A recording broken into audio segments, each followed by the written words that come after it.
para los cumpleaños del 2153 que fueron en Santa Marta, tal vez en Cartagena. Yo hice una investigación aquí y realmente pues mandé unas personas al Archivo Nacional y encontraron un poco de casos de libre competencia, unas investigaciones abiertas. Entonces sí se presentaron investigaciones. Lo que pasa es que no pusieron multas y no hubo contencioso. Pero pues digamos, cuando decimos nunca se aplicó la ley de libre competencia, tampoco es tan absoluto. Sí se presentaron algunos casitos, claro, todavía la cosa muy precaria, pero investigaciones bien interesantes. Por ahí tengo los documentos, si a alguno le interesa porque quiere escribir algo, a ver qué conductas venían o fueron investigadas en su momento. Ahí tenemos algunos documentos sobre eso. En la segunda etapa, que va desde la expedición del 2153 hasta la ley 1340 del 2009, las características principales que leemos es el tema de la proliferación normativa en materia de competencias. Cuando vino la Constitución del 91 se volvió súper sexy que el legislador empezó a meterle a toda ley que hacían, le metían 4 o 5 artículos de libre competencia y se creaban una nueva autoridad de libre competencia. Y si ustedes ven el documento que yo hice sobre la ley 155 del 59, hay algo como el catálogo de las normas de libre competencia que se editaron a lo largo del tiempo, y entonces uno tenía pues las normas del sistema financiero que aparecieron con la ley 45 del 90, las normas de servicios públicos domiciliarios que aparecieron con la lei 142 del 94, las normas del sistema de puertos con la ley primera del 91, las normas de televisión, que hay varios momentos en que se expidieron normas de televisión, y pues así, pues uno tiene se vino una gran proliferación normativa en los distintos sectores económicos. Una proliferación de autoridades de competencia para los distintos sectores económicos, que es pues el problema pues que teníamos el sistema de libre competencia, en lo que yo decía como la Torre de Babel. Nosotros empezamos gateando y teníamos muchísimas autoridades, ninguna de las cuales tenía mayor jerarquía que las otras, todas aplicando supuestamente unas normativas de libre competencia que hablaban de los mismos fenómenos pero con palabras distintas. Por ejemplo, la distancia entre la definición de abuso de la posición dominante entre la ley 142 del 94 y el abuso de la posición dominante en el 2153 es una distancia pues muy importante, de naturaleza inclusive jurídica muy distinta. Entonces esa proliferación de normas y proliferación de autoridades, y se inicia pues la aplicación de las normas de competencia en Colombia. Que yo me acuerdo, tengo la sensación de que la primera multa de libre competencia la puso el doctor Archila en el año 98, cuando los de Gillette no quisieron dejar entrar a hacer una visita. Ahí pusieron la primera multa, porque antes pues naturalmente garantías, ¿no? Se han dado garantías en algunos casos importantes. Por ejemplo, ayer el doctor Vaca, en el foro de la sobancaria, el doctor Vaca se refirió a que en este caso de las modelos, que es un caso sensacional, que nosotros lo llevamos hoy en día, no se ha terminado, pero es que las pobres modelos, una reunión, pero a mi oficina no ha ido ni una modelo bonita, han ido unas señoras pues muy queridas y todo, pero que no son las modelos, no fue ni una. Yo le dije a Jaramillo, pero ¿cómo cogemos este caso y no vemos ni una modelo aquí? Pero las pobres modelos, imagínense ustedes que unos abogados de buena fe, además, porque yo no los conozco, pero me parece que han actuado de buena fe, ellos cogieron y les organizaron una asociación de las compañías de modelos, les hicieron unos estatutos completamente anticompetitivos, y una vaina para igualar precios, para no organizar el mercado, como decían antiguamente, completamente organizado. Y entonces el doctor Vaca decía, y para que fuera bien legal, entonces lo notarizaron. Está todo notarizado, y dice que creía que era la única vez que eso había sucedido, y no. Si ustedes miran el caso de PAFCO de los años 90, cuando el doctor Archila era delegado, que ellos le aceptaron las garantías a PAFCO, ese sistema de PAFCO de distribución, que se repartía en el mercado entre los distribuidores y hacían una cantidad de otras cosas, está por escritura pública, lo elevaron a escritura pública. Que uno dice, un notario que supiera de libre competencia les dice, no, esa vaina tiene objeto ilícito, no lo puede, yo no se lo puedo elevar a escritura pública. Como si Rodríguez Gache y Pablo Escobar, no sé qué, se fueran a una notaría y dijeron, bueno, vamos a consolidar una sociedad que se llama el cartel de Medellín. Entonces un notario le debería decir, no, eso no se puede hacer, tiene objeto ilícito, igualitico. Pero entonces teníamos esta proliferación de normas, esta proliferación de autoridades, se inició la aplicación de las normas de competencia en Colombia, y la tercera etapa, que va desde la ley 1340 del 2009 hasta la actualidad, pues tiene unas características que son el establecimiento de la autoridad única de competencia, de la competencia en cabeza de la SIC, la armonización del régimen de competencia. Aquí, en este tema de la autoridad única, pues como ustedes saben, no es la receta única en el mundo, hay muchas partes del mundo donde hay varias autoridades de competencia.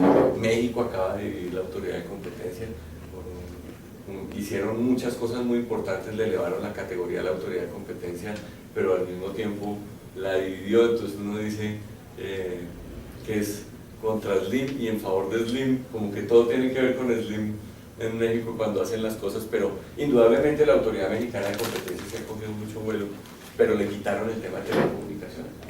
Y yo no creo que haya un sistema que sea mejor que otros. Los Estados Unidos tienen dos autoridades de competencia. Depende mucho de lo que le sirva a cada país. Y cuando uno va al I100, en el I100 como que no rompen lanza porque sea de una manera o de otra, sino busque su sistema y aplique uno que le funcione. Yo lo que creo, cuando a mí me dieron la oportunidad de ir a hablar al Congreso cuando estaban haciendo la ley 1340 del 2009, me acuerdo que me dijeron tiene 7 minutos para hablar. Y yo lo que alcancé a decir en esos 7 minutos es, primero, hagan lo de la autoridad única, que a mí me parece que la Superintendencia de Industria y Comercio en Colombia históricamente se ganó el derecho de ser la autoridad de competencia. ¿Por qué? Porque históricamente varias autoridades tuvieron simultáneamente la facultad, y la que la aplicó fue la Superintendencia de Industria y Comercio. Y yo lo digo particularmente para el sistema financiero, que el doctor Perilla se ha dedicado tanto a estudiar el sistema financiero. En el sistema financiero tenían, desde la ley 45 del 90, tenían, no digo que las mejores normas, pero ahí había unas normas que se podían haber aplicado y nunca hicieron un caso de libre competencia. El único caso de libre competencia que ha habido en el sistema financiero lo abrió el doctor Rubio cuando la superintendencia no tenía facultades para investigar a las entidades financieras. Y claro que lo hizo porque las redes de tarjetas de crédito no eran entidades financieras. Estaba el doctor Sosa en esa época de la superintendencia. Yo me acuerdo que conversando sobre eso, el doctor Sosa decía, es que aquí el problema es que estos señores puede que pudieran decir que eso es una integración no informada y pues que no haya un acuerdo anticompetitivo sino una integración no informada. Pero ¿por qué lo pudo hacer? Porque las redes de tarjetas de crédito no eran entidades financieras. Lo que pasó ahí, para el doctor Tovar estuvo también en ese caso, a mí me parece que ese es un caso muy importante. Cuando ellos ofrecieron garantías, el doctor Rubio les dijo, sí les acepto las garantías, pero si las firman los dueños, que son los bancos. Y firmaron creyendo que eso no iba a pasar nada más. Yo me acuerdo, Julio también estaba, claro. Cuando empezaron a pedir la información, los bancos empezaron a no mandarla y pensaron que les iban a mandar como unos multados de CDs o quién sabe qué eran, cómo les mandaban la información, yo no sé, y que no la iban a revisar, pues. Y todos esos costos que estaban ahí asociados a la TI se los empezaron a cuestionar y aplicar las sanciones y todo eso. Pues ahí se armó un caso de libre competencia en el sistema financiero que ha sido súper importante en todo el mundo y lo armó la autoridad de competencia. Entonces yo digo que la SIC tenía los pergaminos, había hecho su tarea y por eso deberían admitirla como autoridad nacional de competencia como en realidad quedó. Y la armonización, esto la gente no le hace mucho ruido y para mí es súper importante. El artículo de la ley 1340 en el que se dice que se aplica el régimen general de libre competencia, se le aplica a todas las actividades económicas y que cuando existan normas especiales se aplican de preferencia las normas especiales. Que eso a uno le parece obvio, ¿no? Eso es de la ley 153 del 87, pero ahí está la revisión legislativa que no tuvo el derecho a la competencia nunca en su vida, porque las normas especiales de libre competencia, si no tenían una remisión al régimen general de libre competencia, ¿por qué las iban a aplicar? Yo llevé unos casos interesantísimos. A mi cliente, la Sociedad Portuaria Regional de Cartagena, le abrió la Superintendencia de Puertos una investigación una vez diciéndole que había violado un pocotón de normas del 2153 y yo le dije, no, un momentico, usted aplíquele la ley de puertos, que es lo que usted tiene, pero ¿dónde dice la ley de puertos que usted, que es la autoridad portuaria, va a aplicar el 2153? no dice en ningún sitio, y les metimos unos recursos y una cantidad de cosas hasta que echaron de para atrás y se restringieron a investigarlos sobre la ley portuaria, que naturalmente no dice nada, ¿no? El artículo, y no, eso no paró absolutamente nada. Entonces, buenísimo para defender, pero malísimo para la libre competencia. Entonces yo sí creo que esa norma del régimen, de la ley 1340, que armoniza, que tiene un sistema hermenéutico donde hay una remisión legal al régimen general de libre competencia para todos los sectores de la economía, es súper importante. Se fortaleció la abogacía de la competencia, se estableció el programa de delación, se incrementó la capacidad sancionatoria de la SIC, como todos lo conocemos, y tenemos las normas posteriores, la norma del Estatuto Anticorrupción sobre la colusión en licitaciones o ofertas públicas de derecho administrativo que se convierte en una norma criminal, y pues los arreglitos procesales del Estatuto Antitrámites, el tema del término, la audiencia verbal, que es muy divertida, y dicen los delegados que ha sido útil, que es interesante ir a los abogados y entonces uno va y van los clientes de uno, no, eso sí es el circo, entonces ahí cada uno con sus gladiadores, ahí que vayan y echen su speech, pero es bonito. Se establece el término de traslado, la notificación, se faculta para proteger la identidad, y aquí llegamos a las tareas pendientes. Entonces, pues lo que yo he dicho que son las tareas pendientes, sé que, por ejemplo, el doctor Rubio dice algunas otras cosas muy interesantes, pero yo pues digo que la autoridad colegiada, no tener un superintendente unipersonal, porque me parece a mí que las presiones a las que se ha sometido el superintendente son violentas. No son las presiones de que los grupos económicos, pues claro, el que está investigado presiona, pero es como la presión del que hay más pasito, ¿no? Porque por grande que sea el grupo económico, la superintendencia hoy en día es más fuerte que un grupo económico. Pero las presiones, ¿qué tal la presión de los congresistas? Los congresistas que quieren mojar televisión y prensa y de todo, y que le hacen debates. Yo he estado en esos debates que le arman los congresistas al superintendente. Va uno y entonces el congresista ya a manotearle al superintendente encima de la mesa. Yo una vez con el del cemento, que era un francés, el pobre, todo asustado, lo primero que le preguntan a uno si lo pueden llevar al Congreso y me pueden echar a la cárcel si voy o si no voy, o qué me puede pasar, me pueden linchar ahí o qué me pueden hacer ahí. Entonces no se preocupe, es el Congreso de la República, no le va a pasar nada y no le pueden decir a usted nada, en realidad pues eso no. Pero entonces el señor ahí sentado y el congresista le manoteaba al doctor Rubio y le decía, pero es que la semana entrante tienen que estar estos tipos sancionados.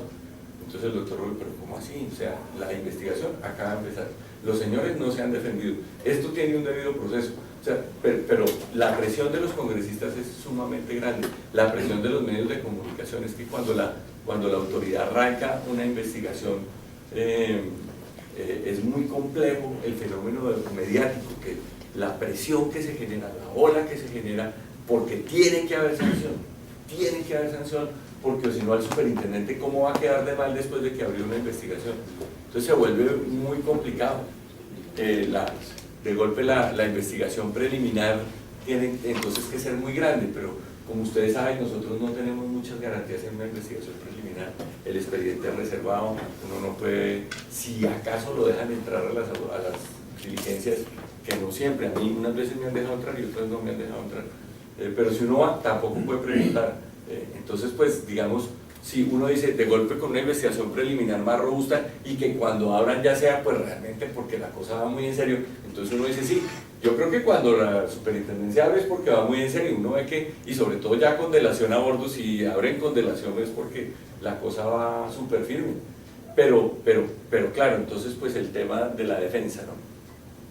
Entonces yo pienso que la autoridad colegiada, además porque la superintendencia, el doctor Rubio aquí le mete a esto de la autoridad independiente, le mete la autoridad especializada, porque el doctor Rubio, por ejemplo, se queja de que entonces marcas y patentes, metrología legal, habeas data, competencias leal, protección al consumidor, prácticas restrictivas, el reloj atómico, los laboratorios, de todo. Entonces pues es muy, las cámaras de comercio, toda clase de cosas, como es una autoridad que funciona, entonces resultó pues demasiado heterodoxa para una autoridad que está dedicada a muchas cosas. Entonces pues se reforzaría un poco que fuera colegiada. Yo he sido asesor en Panamá. En Panamá ellos tuvieron la CLICAC y ellos dicen que fue un desastre, porque entonces la burocracia que no hacía nada, porque entonces los comisionados de la CLICAC enfrentados entre ellos y no sé qué. Va uno, estuve en España en la reunión de la... ¡Ay! Una noticia, ya tenemos el NIT de la Asociación Colombiana de Derecho a la Competencia, que yo creo que muchos de ustedes, o muchísimos pues, firmaron, son miembros fundadores, los felicito. No, por ahora no nos ha costado ni un peso, pero pues vamos a ver qué logramos. Ya tenemos NIT y todo, ya tenemos un certificado de la... lo vas a publicar en la página y todo, ¿cierto? Sí. Sí. Estuve en la Asociación Española de Derecho a la Competencia, que es una cuestión como la que, por ejemplo, tenemos hoy acá, que hoy acá en el CEDEC estamos personas que nos dedicamos mucho a esto. La asociación es menos académica, pero más de practicantes. Es una cosa, y van académicos, claro, hay muchos académicos, va siempre la autoridad, y me decían ahí que el enfrentamiento que hay hoy en día en España entre los comisionados es brutal, que hay un enfrentamiento político, que todas las decisiones salen con salvamentos de voto, que para tomar una decisión, que no hay decisiones uniformes, que no deciden los casos, que están, los abogados me decían, estamos preocupadísimos, estos señores no están entrabados, no deciden, no están poniendo multas, no están decidiendo los casos, todos los casos están atascados. Entonces, claro, uno a veces dice, es que llevo toda la vida diciendo que debería ser colegiada, y el día que la tenga colegiada, es que no funciona. No, y en España además tienen la comisión que es regulación y competencia al mismo tiempo, con lo cual es un gallinero más grande, ¿no? Sí. Entonces, todo se complica más, se vuelve más como lo de Panamá. Los de Panamá se devolvieron, entonces nombraron un superintendente. Lo que pasa es que también esa es una jurisdicción bien pequeña, ¿no? Esa es una autoridad que tiene muy pocos casos de libre competencia, ellos hacen más que todo protección al consumidor. Ahora los viene el ICN, nombraron al Chief Economist, lo nombraron director de competencia, que es García Cardoce, que lleva, a mí me pareció muy bonito porque son personas que yo conocí cuando crearon la ley 29 de 1996. En esa reunión que llamaron a varios países y todo eso, nosotros fuimos, yo no sé quién más de aquí habría ido, fue hace ya el año entrante, serán 20 años, a la primera reunión que hubo cuando crearon la ley panameña, y estaban ya esas personas. O sea, ellos sí tienen una gente que se ha quedado ahí en la autoridad de competencia y ha hecho toda su vida en la autoridad de competencia, que eso es una cosa muy bonita, la conocen por supuesto muy bien. Entonces la autoridad colegiada, la autoridad independiente, aquí lo de la autoridad independiente me parece que el proyecto de ley, si no estoy mal, no hace nada sobre eso, que a mí me parece que es un error. O sea, nosotros tenemos una autoridad de libre competencia que es una autoridad del tercer nivel de la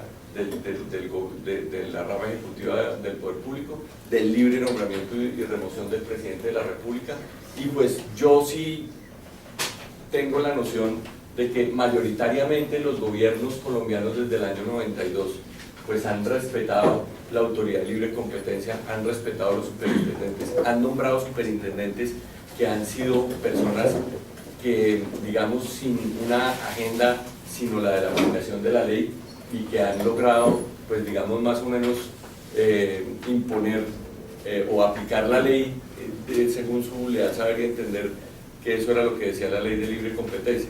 Y uno dice que seguramente no es por la virtud del gobierno de dejarle su independencia técnica a la autoridad de competencia, sino de golpe posiblemente porque no entienden bien o no entendían bien qué era lo que hacía el superintendente hace varios años.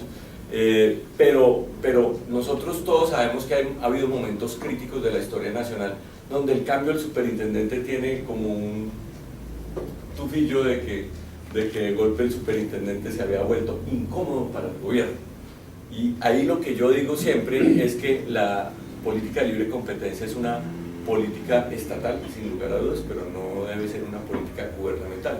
La autoridad de libre competencia debe ser una autoridad técnica, independiente, debe tener la autonomía pues para tomar sus decisiones, aunque ello no le guste al gobierno o esté en contravía con lo que el gobierno está pensando, etcétera. Entonces, pues para eso yo pienso que en el proyecto de ley tenemos que decirle a los legisladores, pues a la gente que está en eso, que hay que darle un periodo al superintendente. O sea, sí. Se supone que ese tema, como iba a ser transversal a todas las superintendencias, iba a ir en otro proyecto. ¿El del periodo? Los temas del periodo de independencia de los superintendentes, digamos, eso se estuvo mirando como de esa manera. El tema del financiero también se ha pedido mucho. Se supone que iba a ir en un proyecto, después dijeron que era mejor que eso debía ser transversal, que debía tener un tratamiento, digamos, más o menos equivalente para todo el mundo. Y me parece buena idea. Y que iba a ir en otro proyecto que se iba a preparar un poco como, digamos, con temas de la OCDE. Qué bueno. Pero no sé eso, qué nivel de avance haya tenido. Y digamos que ahí también había una discusión al interior del gobierno y era si en realidad las fórmulas y las necesidades de independencia para todo el mundo en todos los sectores eran las mismas y con las mismas fórmulas iba a tener uno pues el resultado que se esperaba. Digamos que hay temas que son como transparentes, el tema del periodo, digamos, se supone que debería aplicar transversalmente para todos los superintendentes, pero había otros temas como más de carácter de protección legal que se habían estado discutiendo. De hecho, en el 2009 hubo un proyecto de ley, no me acuerdo, fue en la 1328, en el proyecto de la 1328 estaba un tema de independencia para el superintendente financiero. Y cuando empezó la discusión en el Congreso se empezaron a decir, no, hay que meter, y empezaron con nombre propio, este sí, este no, cayó todo ese tema. Claro. Pero sí me parece conveniente que lo hagan para todos los superintendentes, sin lugar a dudas. Sí, ahí en el tema de la independencia, por ejemplo, vuelvo a traer a colación el caso panameño. En el caso panameño ellos tienen un periodo de 7 años. Por ejemplo, Pedro Melán, que es el que estaba antes de Óscar García, él fue reelegido y él le tocó al presidente que está actualmente, le tocó varios años con un superintendente que él no nombró. Eso es interesante, eso es, digamos, muestra una fortaleza de la autoridad de competencia grande. Muy bien, la independencia y separación entre el investigador y quien decide las investigaciones, realmente para mí pues es el punto de quiebre, la crítica más importante que yo tengo sobre el régimen colombiano. Me parece que el hecho de que, es que como se definió, como si ustedes lo miran en la ley 155, la superintendencia investigaba y se decidía en el ministerio, en la versión inicial de la ley 155. En el 2153, el superintendente delegado de protección de la competencia era nombrado por el presidente de la República. Entonces ustedes ven como el doctor Archila, por ejemplo, le tocó con una delegada que él no nombró. Yo no sé qué tan buena o mala sería la relación, pero de todos modos era una persona que él no podía ni nombrar ni quitar, la nombraba el presidente de la República. Y eso lo cambiaron en algún momento que yo no tengo claro cuál es el decreto con el que hicieron una reforma interna de la Superintendencia de Industria y Comercio, que a mí me parece que fue en la época del doctor Rubio que hicieron 2006, esa reforma. 2006 con una reforma para la función pública. Interna, ¿cierto? No, fue una norma de función pública reestructuracional. Pero no una ley, ¿cierto? No, eso lo pueden hacer por decreto. Porque y luego hicieron una aplicación de esa norma. Y dijeron que entonces el superintendente nombra al delegado. Y yo creo que el primer superintendente que nombró su delegado fue el doctor Rubio, que nombró, yo creo que él nombró al doctor Jekyll y después nombró al doctor, ¿cómo se dice? Fue el doctor Jiménez, el primer delegado nombrado. Nombrado, el doctor, pero el doctor Jiménez fue antes del doctor Jekyll. No, después. Fue después del doctor Jekyll. El doctor Jekyll fue el último que nombró el presidente de la República. ¿Ah, sí? Ah, qué buen dato. Entonces sabe el cuento muy bien. Muy bien, pero entonces pues ya con el superintendente delegado nombrado por el propio superintendente se pierde mucho esa, digamos, esa independencia entre el investigador y el que decide. Y pues yo sí creo que tienen un error violento en esos decretos que hicieron después de facultades de la superintendencia, en donde dice que el delegado le proyecta la decisión al superintendente. Entonces, ¿cuál sería el nivel de esquizofrenia si el delegado en el informe motivado dice que hay que sancionar y después va y le proyecta que no hay que sancionar? Eso es muy complejo. Uno ve la metodología chilena y le parece a uno muy atractiva, porque el fiscal es fiscal, él va realmente pues a acusar y a él no le importa, digamos, no tiene que mirar otra cosa sino es hacer su acusación y decir todo lo que hay negativo, y es puramente contencioso contra las personas que está investigando. Pero el que decide es otro, él lleva la cosa a una instancia que mira a la fiscalía como al que se defiende y tiene su oportunidad pues para defenderse, para pedir sus pruebas, para hacer su propio alegato. Entonces pues a mí me parece que este tema pues es fundamental. Yo inclusive pues a veces digo que es inclusive contrario a la Declaración de los Derechos Humanos de la ONU, donde dice que todo el mundo tiene derecho a un juez neutral e imparcial. El superintendente delegado no tiene por qué ser ni neutral ni imparcial. Es el acusador, es el que acusó, el que abrió la investigación y el que consiguió las pruebas y tiene una visión sobre el proceso. Pero entonces si él mismo está tan involucrado con el despacho que va a proferir la decisión, pues eso me parece a mí que le resta el tema de la independencia. Y entonces pues aquí el doctor Rubio, por ejemplo, mete el tema de la especialización, hacer una autoridad especializada solo en prácticas restrictivas, por ejemplo, y quitarle las facultades jurisdiccionales y quitarle otras cosas. Esa es una visión. El doctor Archila, por ejemplo, debe estar contento. Yo comentaba con el doctor Sosa ahora, el doctor Archila debe estar contento porque él ha venido diciendo que dar la facultad jurisdiccional es muy importante, porque mientras que no desarrollemos nosotros el tema de la indemnización de perjuicios en prácticas restrictivas, el tema no va a coger el siguiente aire tan importante. O sea, yo no es que me queje, creo que aquí en Colombia se ha hecho un tema de libre competencia súper bueno, muy robusto. Tal vez pues de golpe se ha demorado 20 y pico de años en que lleguemos ahí, pero pues uno no puede decir que no ha habido un avance formidable en lo que la autoridad hace, la percepción que tiene el país sobre la autoridad, la influencia que tiene sobre la vida del país, etcétera. Pues yo sí creo que ha habido un camino recorrido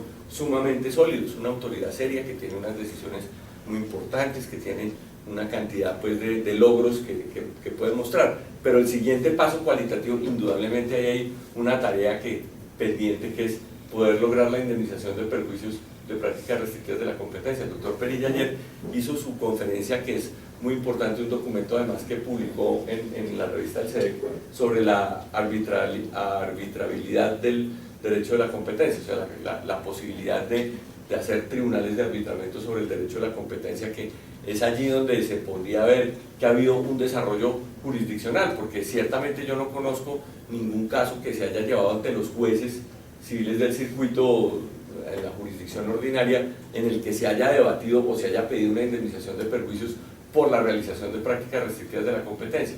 Y ese fenómeno solamente lo vamos a ver ahora con las acciones de grupo y con las acciones populares que ya empiezan a aflorar en relación con los temas de los casos que están allí que se iniciaron con delación. Sí. Una preguntita, volviendo al tema de la investigación, no sé qué solución se podría dar para lograr de verdad la dependencia entre el investigador y el juzgador. Un fiscal. Un tema chileno me parece a mí que es un Sí, buen ejemplo. tener una autoridad que fuera, así sea administrativa, pero una autoridad que decida y una entidad que investigue solamente. A mí me parece muy buen ejemplo. Separar el investigador del que decide. Porque aquí, pues lo que yo veo es que aquí en Colombia tenemos una resistencia muy grande a la creación de nuevas entidades, y eso sería una reforma muy fuerte, que yo pienso que tardaría unos años. Yo no sé si tal vez sin que fuera tan fuerte se pudiera algún mecanismo, porque es básico ahorita. No, pues volver a partir la cosa, que no lo pueda quitar, que no pueda quitar el delegado, que no tenga como no sea su superior jerárquico. Pero sí, que decide no sea su superior jerárquico. Es que debería ser el delegado la primera instancia, como sucede en todas las demás delegaturas, y el superintendente la apelación. No, porque para la... No, pero es que a mí me parece, Guillermo, que es que el problema es una persona que él mismo dice, voy a abrir una investigación, Entonces, él abre la investigación y yo lo investigo. Y nunca se equivoca. Me pide pruebas, no, impertinentes, inconducentes, o sea, si lo quiero es multar.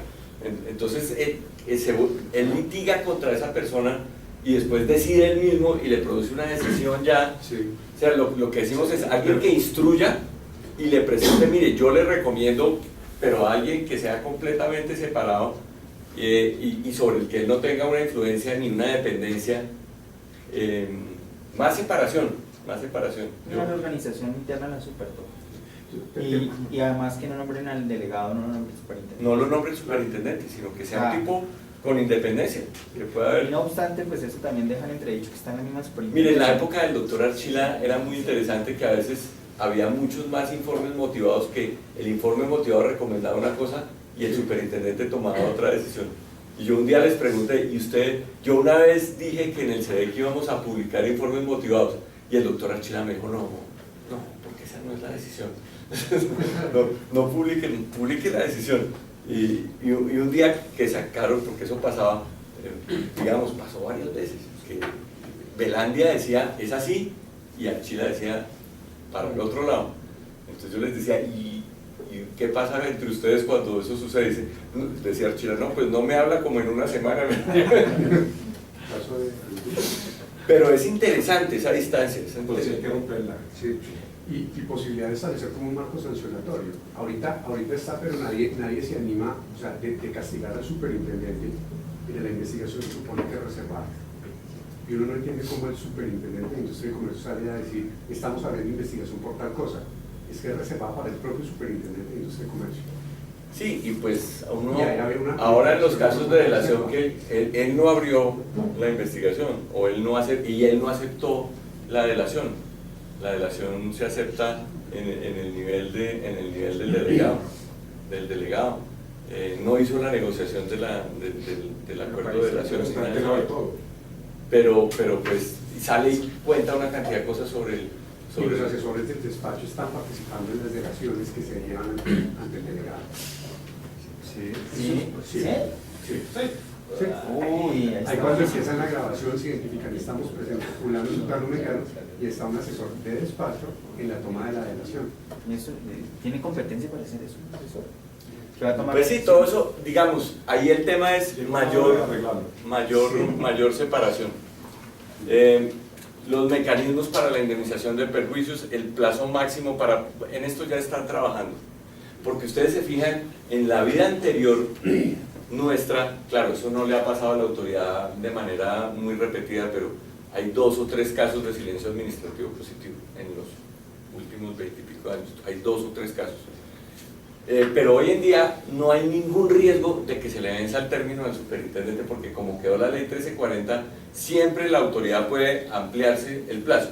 Y yo tengo que reconocer que ese plazo se amplía muchas veces porque las partes interesadas no están listas. Y ellos mismos son los que radican algo para darle otros 3 meses seguirle dando manivela a la cosa porque todavía no están listos, porque no tienen todos los documentos, porque no tienen todos los estudios, porque quieren presentar algo más, porque quieren negociar el condicionamiento mejor, etcétera. Muchas veces son las partes las que están demorando un proceso de integración empresarial y además, por supuesto, son los menos casos de integración empresarial los que son muy difíciles, que tienen que hacerse unos análisis muy detallados.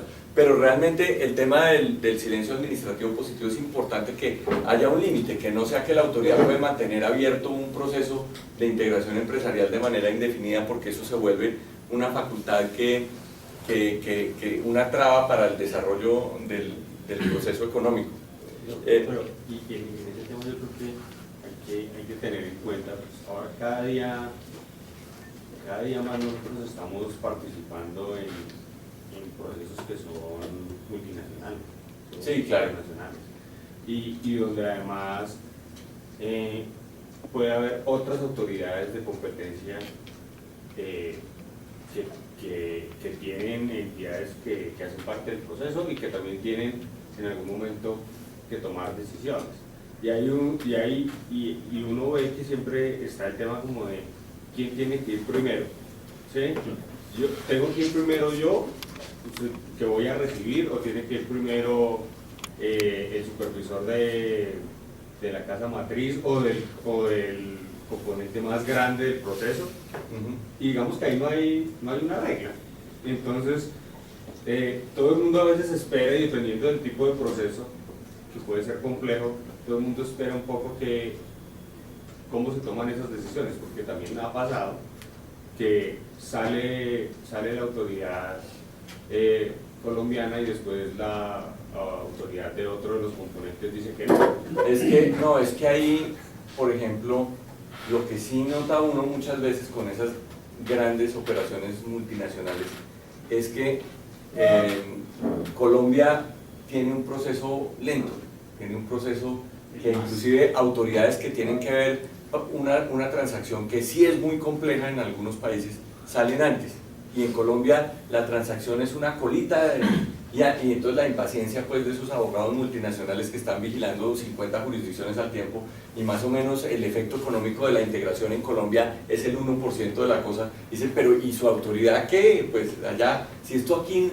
no importa para nada. Yo lo que siempre le digo a esos abogados internacionales es que para usted puede que sea el 1% lo que pasa en Colombia, pero para la autoridad colombiana lo que pasa en Colombia es el 100%, y ese es el trabajo de ellos y tienen que hacerlo con mucho detenimiento. También hay, digamos, a veces uno ve en esas grandes transacciones que esos abogados que están o en Zúrich o en Londres y que están controlando 50 jurisdicciones, más o menos dicen, pero allá en Colombia, ¿qué pueden decir si ya los europeos dijeron que sí se aprueba la operación?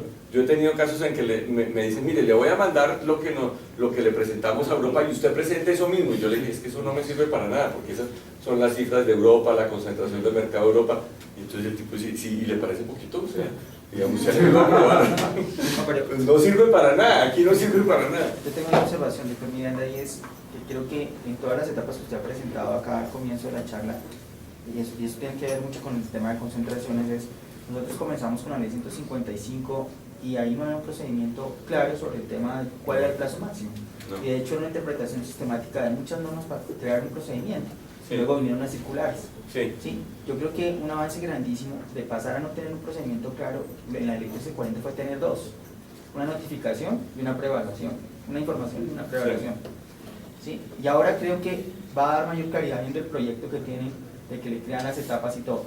Usted tiene, yo estando como jefe de integraciones y de concentraciones, y frente a todos los que van a estudiar afuera y vienen a ser parte de sus grupos acá en la Super, entre ellos el doctor Pablo Márquez decía, bueno, pues que la diferencia es que en las demás jurisdicciones el tema de conseguir información es mucho más fácil que acá. Sí. ¿Sí?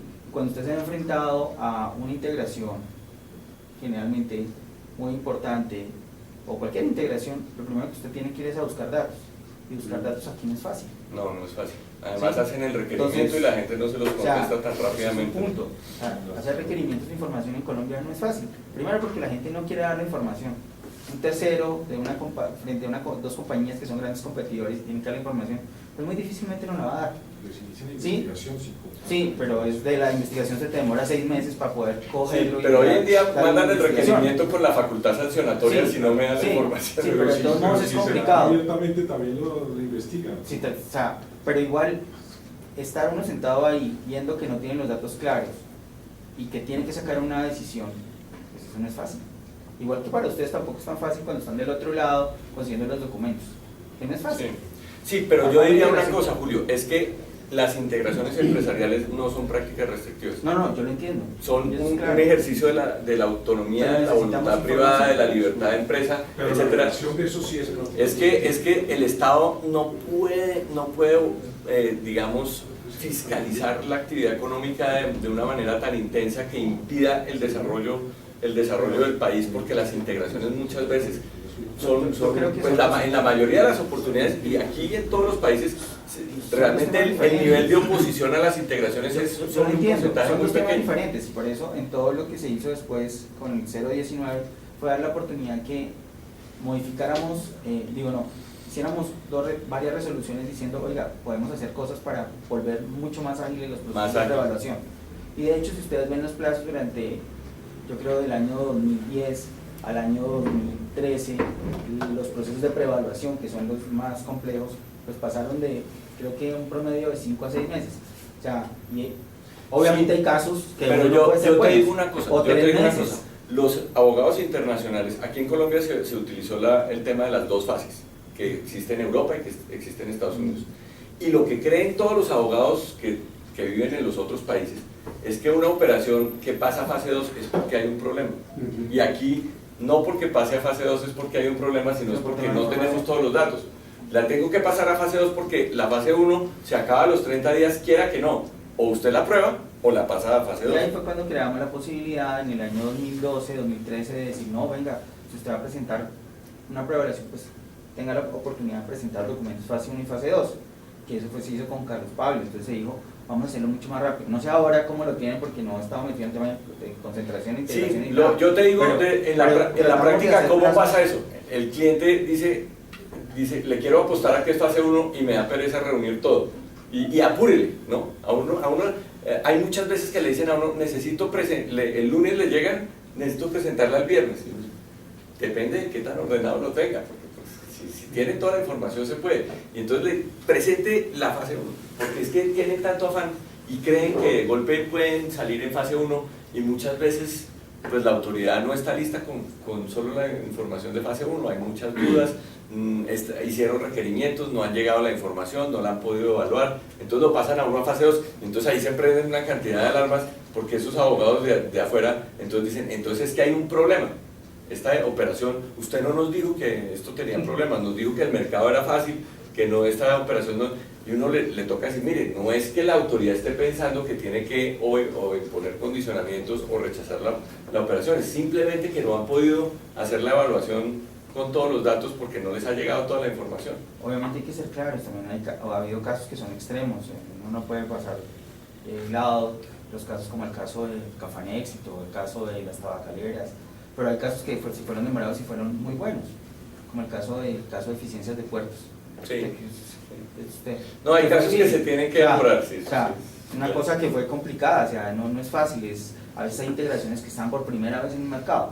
Entonces eso también, tanto es de los dos lados. Sí, eso es verdad. Para unos y de pero a mí me parece importante que exista un límite, que la autoridad sepa que tiene un límite temporal y las partes también, que haya ahí una seguridad jurídica. Bueno, este tema yo siempre digo esto y el superintendente se pone bravo y me regaña porque... y el doctor Balbuena es el que se pone más bravo porque él dice que de ninguna manera se ha utilizado las multas para hacer el presupuesto de la superintendencia, pero eso es lo que pusieron en la ley. Y pues cuando uno va a ver cuánto ha crecido el presupuesto, pues creo que ha crecido como 5 veces. En este proyecto hay una Sí. Pero bueno, yo en mi experiencia, yo era el que sacaba el Excel y sacaba la multa y nunca me dijo el super, oye, a ver, para arriba o... Pero al final de año los resúmenes sí dicen cuánto multaron. Sí, eso sí, pero a mí nunca... Y yo creo que el mejor índice de una autoridad de competencia no es cuánta plata multaron. Sí, por eso. Porque es que yo creo que la función no es multar, sino proteger la libre competencia. Si dependiera de eso, hubiéramos quedado. Sí, poniendo la máxima en cada caso y fuera. El ejemplo mejor es que uno no le puede dar al policía de tránsito que las partes que hay para su proceso. Lo mismo sucede con las multas que pretende la superintendencia, máximo cuando no hay mecanismos claros para la dosimetría. Sí, uno entiende que naturalmente ellos tienen que surtir un proceso presupuestal y que no es que el Ministerio de Hacienda les vaya a permitir hacer un presupuesto exagerado y no puede llegar el superintendente y decir, mire, tengo tales investigaciones, les voy a poner tantos millones de dólares, por lo tanto permita, seguramente eso no puede ser así, pero la realidad es que la autoridad sí va ensanchándose. Eso podría con ser, base por en eso. ejemplo, esos dineros ir al fondo para el fortalecimiento de la justicia, como se ha venido haciendo en la última ley de este año. De esos recursos pasen a fortalecer la justicia. Sí. Es que aquí en el proyecto dice imponer multas a favor de la superintendencia. Y en la ley 1340 dice lo mismo. Sí, la ley 1340 trae lo mismo. Y yo me he quejado mucho de eso. Eso fue en mis 7 minutos en el Congreso, eso fue lo otro que les dije. Y hablé con léxico de los economistas. Dije que eso creaba un incentivo perverso que hubiera multas. Eso hace parte de la independencia, ¿no? Porque es que entonces yo estoy acá, soy autónomo, pero soy el presidente, lo voy a enviar mil milloncitos más que los necesito. Claro.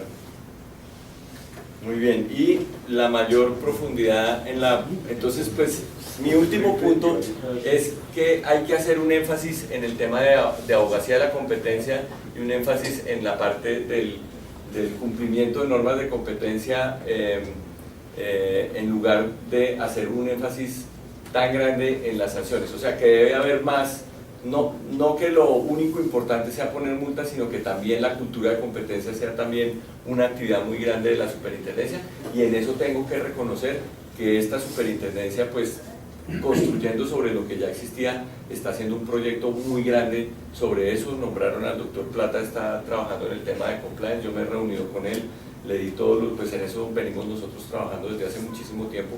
Además quiero decirles que van a encontrar en la página web del CEDEC unas herramientas que me vinieron a proponer y a presentármelas en el ICN ahorita en Australia. Me las propuso un funcionario de la International Chamber of Commerce, que han desarrollado una cosa que ellos llaman el toolkit. Entonces ahí tenemos ya, no sé si ya están los links, pero vamos a poner los links de un material súper bueno que hay de enseñanza del derecho a la competencia y de cumplimiento, de compliance, de normas de libre competencia que han desarrollado ellos.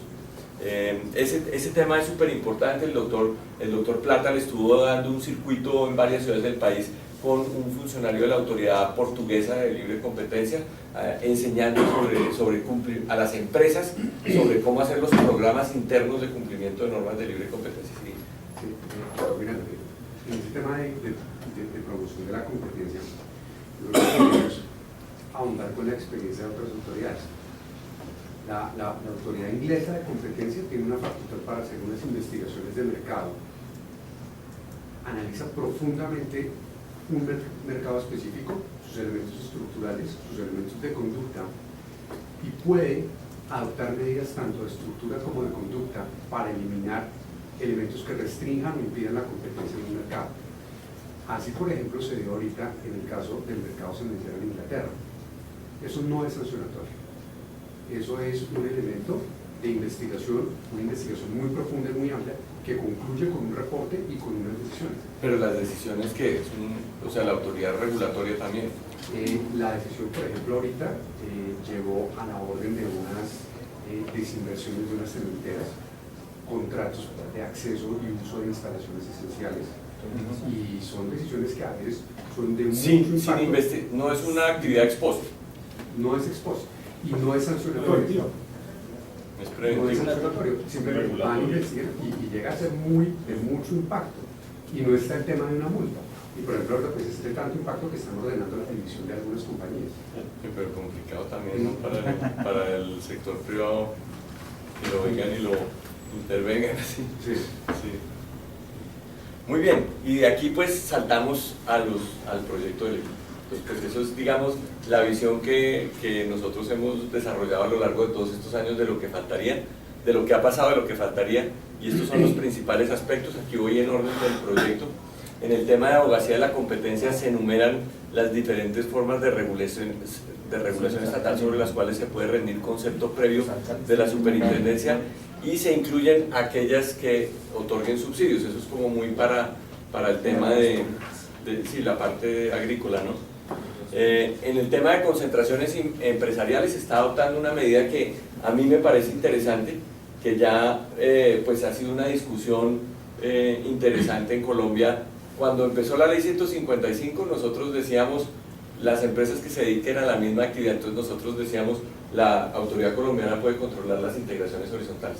Después pues Julito hizo el caso de los agriavícola y descubrió que las integraciones podían ser horizontales y verticales, e inclusive el léxico mismo que utilizó la superintendencia, que fue validado por el Consejo de Estado, lo de la cadena de valor, fue introducido como en la ley 1340, la cadena de valor, entonces la integración horizontal y vertical. Pero en Colombia, pues uno diría que no se controlan las integraciones conglomeradas. O sea, si Bavaria volviera a tomar el control de Sofasa, no se tendría que informar esa operación, porque ¿qué le pasa al mercado de los automóviles? Nada. ¿Qué le pasa al mercado de la cerveza? Nada. Don't drink and drive. No hay ahí, pues, no hay ninguna interacción competitiva, entonces no tocaría hacer nada. Aquí se está adoptando un sistema como el norteamericano, simplemente tamaño. Si se pasa un umbral como dice la ley Hart-Scott-Rodino, si usted tiene una integración empresarial, o sea, alguien toma el control de otro, y esa operación, los activos cumple con un umbral de tamaño, por el tema de minimis, pues ahí es donde me la informa. Ahora, la autoridad entonces verá si es una operación como de un fondo de pensiones que compró una compañía de galletas y no tiene ninguna importancia, pues lo mirará rápidamente. Si es una operación más compleja, pues ya la mirará de manera más detenida. Pero se quita todo el tema de definir, porque es que hay sofisticaciones muy grandes. En mercados, por ejemplo, químicos, uno no sabe, la gente dice, no, es que son dos mercados distintos. Sí, por allá arriba hay un precursor o una materia prima que influye en los dos, entonces la autoridad puede acabar diciendo, no, es que esto sí tiene que ver, este es un criterio más objetivo, es un criterio más claro, que simplemente dice, usted ya está haciendo una operación de cierto tamaño, tráigala acá, y aquí la miramos a ver qué oportunidad tiene o si hay que hacerle algo o no. Entonces se elimina este tema del elemento subjetivo y se basa solamente en el elemento objetivo. La autoridad será la que establezca el umbral mínimo de los operacionales o activos para cada interviniente, y se mantiene lo del grupo. Yo no sé por qué mantienen lo del grupo solamente, cuando a mí me parece que debería ser control, que es que grupo son varios elementos. Unidad de propósito y dirección. Sí, no tiene que haber. Yo pienso que si hay control ya no es necesario, bajo la tesis del caso Copperwell, ya uno no necesitaría, no son dos entidades para efectos de libre competencia. Y sobre todo, si está tomando esta decisión, ¿por qué mantiene que no las va a vigilar con lo del grupo? O sea, ahí sí, aquí está diciendo una cosa que no importa de qué sector sean o lo que sea, si tiene cierto tamaño, y aquí está diciendo otra distinta. Entonces, pues sí me parece que deberíamos proponerles que solamente con control ya no hay necesidad de ir a surtir el trámite de integraciones. Hablando de control, el proyecto de ley tiene intención de definir qué es control y qué no es control. No, porque yo me acuerdo del Cisco con Isagen, de que era control, que si EVE controlaba Empresa o no controlaba, que sí, no se mete con eso. Okay. Pero es que las definiciones de control están en el 2153 para efectos de libre competencia y en la ley societaria para el tema de sociedades. No son excluyentes. No me parece excluyente. Me parece más amplia la de libre competencia. La de competencia es más amplia. Además, yo siempre hago esta distinción. En la ley de libre competencia habla de control de empresa, porque es que no se les olvide que no se necesita que uno sea una persona jurídica, ¿no? De hecho, los señores, es increíble, pero creo que todavía esos señores de ROA, por ejemplo, esos manejan sus empresas directamente bajo el nombre de la persona. Y existe todavía personas directamente. Personas naturales que son empresarios y no tienen persona jurídica interpuesta para desarrollar la actividad. Y la Superintendencia de Industria y Comercio desarrolla a todo aquel que desarrolle una actividad económica. No es, claro, estamos acostumbrados a que por lo general es una persona jurídica y es una sociedad, pero no tiene que ser, ¿no? Entonces, bueno, ese es un punto. Pero hay algo importante de lo que dice aquí Evi, es, si bien existe ahora el criterio objetivo, dejando de lado el criterio subjetivo, se habría, y viendo lo que han escrito los que están ahí en la superintendencia, uno sí tendría una preocupación, que es el tema de control negativo que habla así. Dejando eso así, no sabe uno cuántas integraciones por ese tipo de control pueden no haberse informado o llegar uno a tener sanciones basados en esto. Sí. O sea, esto es de cuidado, o sea, para mí sí es importante el factor subjetivo. No, pues yo creo que ese caso sí abrió yo sí creo que con el criterio de esa decisión hay muchísimas operaciones que nunca fueron informadas y que posiblemente, pues claro, lo que pasa es que eso pues caducarán, ¿no? Así como cuando existía la ley 155, pues yo pienso que se presentaban solo las fusiones, y solo porque en el Código de Comercio dice que para poder elevar a escritura el acta de fusión tiene que tener el permiso de la superintendencia. Pero yo sí creo que antes del doctor Archila, por ejemplo, había control de integraciones, pero la gente no presentaba sino las fusiones, porque lo demás la gente... y la superintendencia no investigó a nadie. En esa época pues no existía la noción de que había que investigar, pues el tema del gun jumping pues realmente no se había desarrollado. Y adicionalmente, pues yo creo que hay un factor adicional ahí de incertidumbre, y es que la definición de control para efectos de libre competencia, como es el control competitivo, va muy ligada a la definición del mercado relevante. ¿Cuál es el mercado relevante en el cual se puede uno ejercer ese control? Entonces, adicionalmente, con ese artículo tan amplio, pues habrá que imaginarse cuántas posibilidades de definición de mercados relevantes habrá para establecer si existe o no existe control. Eso, si hay una integración o no.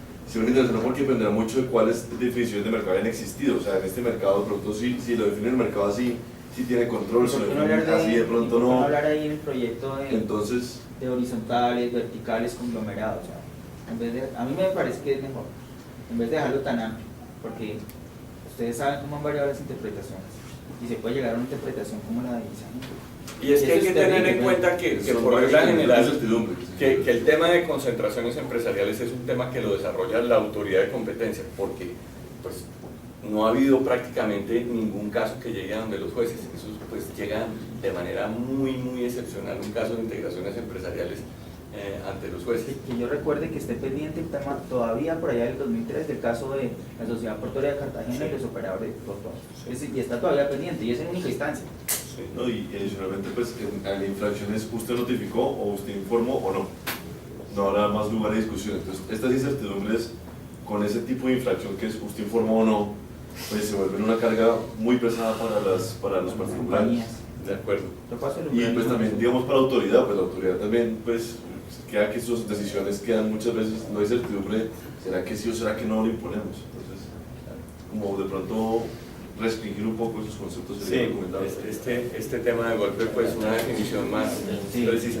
Ahora, no pude dejar de decir que pues nosotros llevamos diciéndole concentraciones empresariales y escribimos nuestro libro con el que tenemos unos parrafitos explicando por qué no nos referimos al tema de integraciones empresariales sino de concentraciones, y ya en la última circular hablan de concentración económica, ¿no? Es que la superintendencia ahora lo define como concentración económica. Y la tarifa, esto existe en muchas partes del mundo, yo en realidad no tengo tan claro de golpe. ¿Qué dices? ¿Eso es mucha plata o no? 0.1. 0.1. Toca caso. Pues claro, pero eso es un máximo, ¿no? ¿Un máximo? Yo Sin creo que superar, leí, creo que era un máximo. Sin superar. Sin superar. Pero ¿cuál es el criterio para Sí. la eliminación? Yo creo que al final pondrán una tarifa estándar y solamente la bajarán. Pero lo que tiene que hacer lo que hace la autoridad en eso, pues desde la ley 1340 que se creó la contribución esa, pues la contribución para los condicionamientos y para las garantías, yo lo que me imagino que hace el superintendente es como en la valorización, ¿no? O sea, uno calcula cuánto le cuesta vigilar eso y derrama el gravamen sobre los que están vigilando. Exacto. Y ve los antecedentes y ve cómo han venido. ¿Quiénes están en garantías? ¿Quiénes están en seguimiento? ¿Qué tan grandes son? Ahora, ningún recurso que le hayamos metido a eso ha fructificado. Sí, porque al comienzo le metíamos muchos recursos, ¿por qué tan caro? Y no sé qué y tal, y uno hacía algunos cálculos de su propia cosecha de que debería ser más barato y pues eso no ha fructificado. Pero en realidad esto lo hacen en todo el mundo. De hecho, los abogados extranjeros que le preguntan a uno que cuánto hay que pagar para radicar. Entonces, pues, el procedimiento administrativo nos dice en la fase 2, la SIC certifican, sí, esto es para generar, que eso lo tiene ahorita la circular actual, generar un hecho inequívoco a partir del cual corren los 3 meses, ¿no? Eso es lo que se pretende ahí para lo del silencio administrativo positivo. Y se acaba la notificación. Sí, claro, que a mí me parece muy útil. La notificación es una fuente inmensa de problemas. Es muy complejo porque la principal discusión que puede tener unas entidades interesadas en una integración con la autoridad es sobre la definición del mercado relevante. Entonces, pues, si uno tiene que hacer una adivinanza inicial sobre la definición del mercado relevante para ver cuánto mide la participación en el mercado relevante y decidir algo tan vital como que si hay que esperar o no, pues todas las empresas van a decirle a uno que el mercado relevante, por supuesto, se define de una manera en la que ellos no tienen el 20%. Y entonces uno ahí, con muy pocos elementos y con muy poco tiempo, hay veces que les he dicho, pues entonces, si usted dice que es así, fírmelo usted. y yo pues después si se le forma un problema lo defiendo con mucho gusto, pero fírmelo usted porque yo no soy capaz de decir Tiene que 5 años para aprender. a torcerle el pescuezo al mercado relevante para decir que es un mercado relevante y grandísimo en el que no hay el 20%, eso es muy complejo. Bueno, sobre el programa de delación, aquí hay unos cambios importantes que son positivos para el programa. Yo les quiero decir que el programa pues es, en todo el mundo se considera que la delación es la principal herramienta en la lucha contra los carteles. Y eso no se puede negar que realmente genera una efectividad muy grande. A uno le dicen los norteamericanos que hoy en día cuando se arranca una investigación con un delator a bordo, prácticamente no hay discusión ya. Todos los otros investigados van y dicen, bueno, muy bien, entonces pues mire a ver cuánto me rebaja, aquí pues está, se entrega a la gente inmediatamente, el caso, no hay caso, el caso se termina rápidamente porque una vez que hay un delator que tiene ese nivel de protección tan intenso en el derecho norteamericano, pues ya los demás se allanan prácticamente a la investigación. Entonces pues hoy en día lo que está diciendo el proyecto es que la delación es para carteles, para acuerdos anticompetitivos, porque la ley 1340 pues no tiene esa distinción, y después pues yo creo que trataron en el decreto de limitarlo solo para acuerdos anticompetitivos, y aquí están haciendo una distinción interesante. La empresa solo si es un acuerdo anticompetitivo, y los facilitadores, que entiende uno, el facilitador es la persona natural que quiere buscar una inmunidad para el mismo, el facilitador sí para cualquier tipo de práctica restrictiva. Entonces, ¿qué es lo que genera eso? Genera que hay una persona que es un gerente o un subgerente y que está en una empresa donde hacen un abuso de posición dominante o hacen un acto anticompetitivo, y él está ahí todo asustado de que pues que a él lo van a multar en algún momento personalmente, y él va y delata y a él le pueden dar la inmunidad. La empresa no puede hacer delación si no se trata de acuerdos anticompetitivos, entonces está generando esa distinción. La prohibición para que el instigador o promotor de la conducta pueda acceder a los beneficios del programa, yo creo que esta es una de las grandes obstáculos al desarrollo del programa. En las jurisdicciones donde eso existe, las autoridades ignoran esa norma completamente. En los Estados Unidos, desde que arrancó el programa de delación en los años 90, ellos no le han quitado los beneficios a ni una sola empresa. Es que yo sí digo que un cartel seguramente se desarrolla como una especie de virus. Eso, digamos, decir dónde está el cerebro, dónde está la cabeza de un cartel, eso es una cosa muy complicada. Ciertamente el instigador no es ni el que puso el mail, ni el que pagó la cuenta del restaurante o del hotel, ni el que hizo el PowerPoint. Ese no es el instigador. Realmente, si uno mira el material del ICN, lo que dicen las autoridades de competencia y la literatura sobre este tema es: ¿quién es el instigador? Es el que puede obligar, y eso es como muy complicado. Y uno dice, ¿por qué es más malo el instigador que los otros? No es más malo, es igual de malo. Entonces uno lo que quiere es que haya alguien que delate para que se acabe el cartel, porque es que eso sí es lo que sucede de inmediato. Cuando una persona va y delata, se acabó el cartel. En cambio, cuando unas empresas se están defendiendo, eso no termina el cartel, porque pues ellos se están defendiendo, sostienen que no hay nada, su conducta no varía. De hecho, pues digamos, ellos dicen, no ha pasado nada, yo no he hecho nada nunca. Luego, y la investigación dura un tiempo importante. Cuando hay delación, inmediatamente hay un sometimiento pues a la justicia. Es una cosa impactante pues como se va a modificar la conducta de las empresas, se va a modificar absolutamente todo de manera instantánea. Entonces nosotros sí pensamos que esta norma es fundamental, eliminar el tema de que el instigador o el promotor de la conducta no puede recibir beneficios, es clave para el desarrollo del programa de delación. No, y es que además, o sea, un cartel solo funciona si uno instiga, pero además si otro acepta. Si uno instiga solamente no... ¿Qué es lo que dicen? No, que quién es más pecador, el que peca por la paga o el que paga por pecar. Entonces, pues, sí, es que él me llamó, sí, y usted fue, ¿no? Sí, exacto. Usted fue, ¿no? Y además en carteles que tienen muchísimos años, eso no hay... Los instigadores varían. Exacto, todo el mundo fue instigador en algún momento, alguien, como sucede en los mercados, que uno dice, en este mercado el líder es tal. No, a veces el líder es uno, a veces el líder es otro, ese tema del liderazgo en economía muchas veces no es tan uniforme, ¿no? Muy bien, el beneficiario de la exoneración, esta norma es de protección del átomo, que no va a responder solidariamente por todo, sino solamente por el perjuicio que es una limitación de responsabilidad que me parece muy interesante para que haya delación. Pero es que Y desde el punto de vista de responsabilidad, ¿sí la se puede? pregunta ahí es, Pues yo creo que de hecho, ¿no hay responsabilidad solidaria? de hecho yo creo que uno siempre podría decir yo respondo por lo que yo le generé. El mismo código civil, sí. Todos los que contribuyan a la asociación de mundiales son solidarios. Son solidariamente ¿En dónde dice? El Código Civil. 2012, la pregunta es 2430. Está modificando el código civil. Modifica el Código Civil. Ah, pero me parece una norma buena. Buena. ¿O qué piensan? Pues es bueno porque en todo caso no le elimina la responsabilidad por su participación. Sí. Pero le quita. Es bueno, pero es antitécnico. Tampoco creo que sea antitécnico, porque mire que lo que hace es que le quita un gravamen adicional que tiene la responsabilidad civil, que es el carácter solidario. Y es que finalmente el deudor elige a quién le cobra, y le cobra al que tenga mayor Más posibilidad plata. de pago. Y después deja que entre los causantes del daño se respondan, se repartan el problema. Sí, eso es pensando en esas grandes acciones de grupo y en todo ese, en lo que viene, de las acciones de grupo, etc.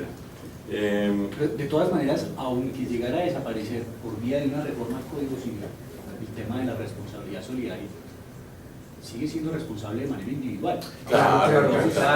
No, y es que yo creo que eso sí es imposible. Entonces, no se puede exonerar. lo único es que le dan la garantía de que no lo podrán demandar solidariamente, pero para el efecto, la responsabilidad civil y la exposición pues, se mantiene. Sí, o sea, no va a ser fuente de pago de lo que sus codeudores solidarios no puedan pagar. Eso es lo que va a hacer. Sí, pero es que mire que puede ser muy importante porque puede haber algunas empresas que después de la investigación o del proceso que haya de acción de grupo o algo, por ejemplo, que desaparezcan.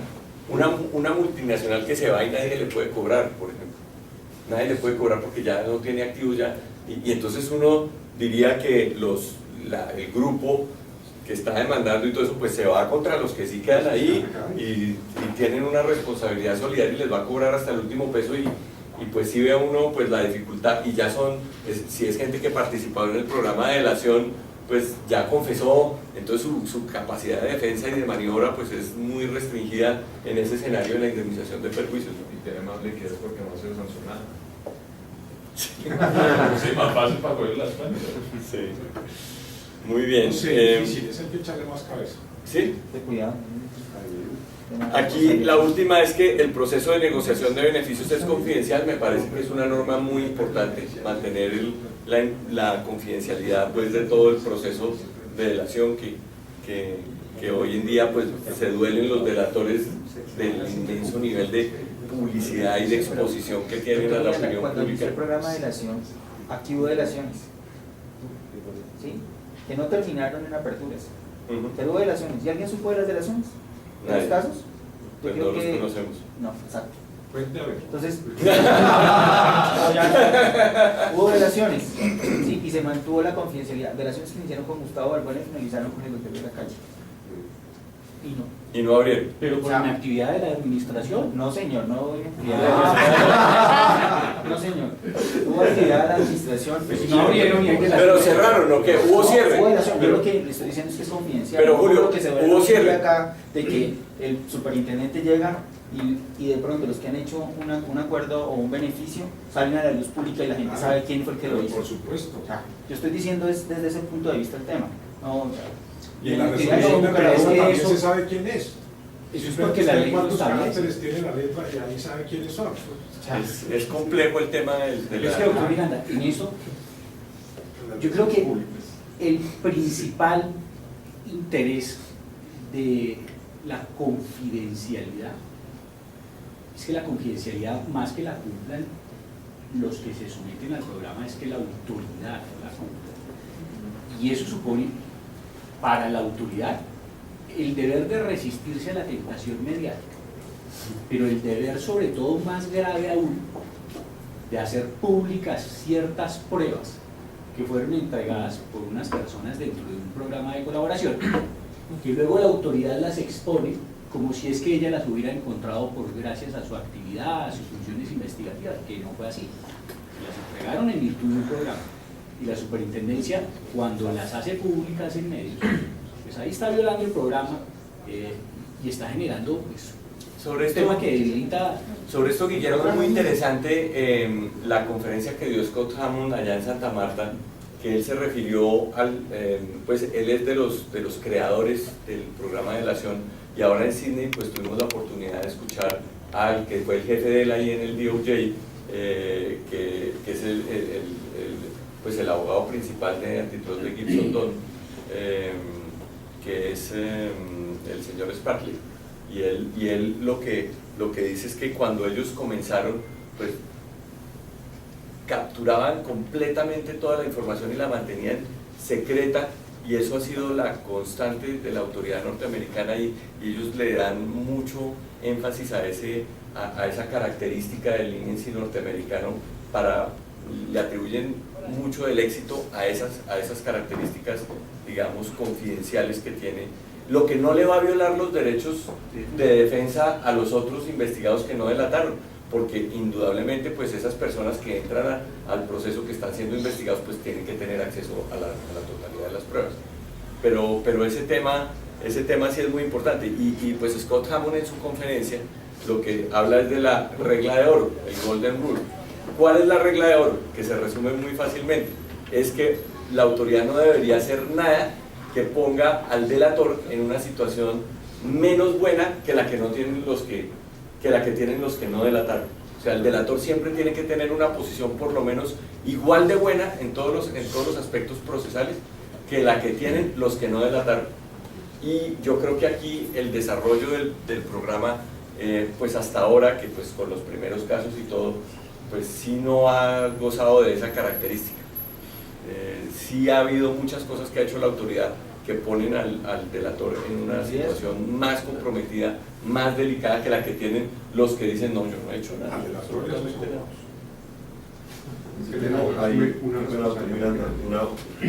me parece que con esas reformas, pues una persona bien maquiavélica sí podría, digamos, entonces decir, bueno, yo en ese mercado tengo una participación del 6%, pero afuera tengo un gran músculo financiero, entonces hagamos los que hagan un cartel, los perjuicios de ellos van a ser altísimos, los míos están limitados a mi 6%, y después vengo yo con mi músculo financiero, y como el instigador no está castigado, como mis perjuicios están limitados, entonces es una forma de que, y el Golden Rule, digamos, de Scott Hammond es que no sea igual el delator a los demás investigados, pero aquí le estamos limitando los perjuicios.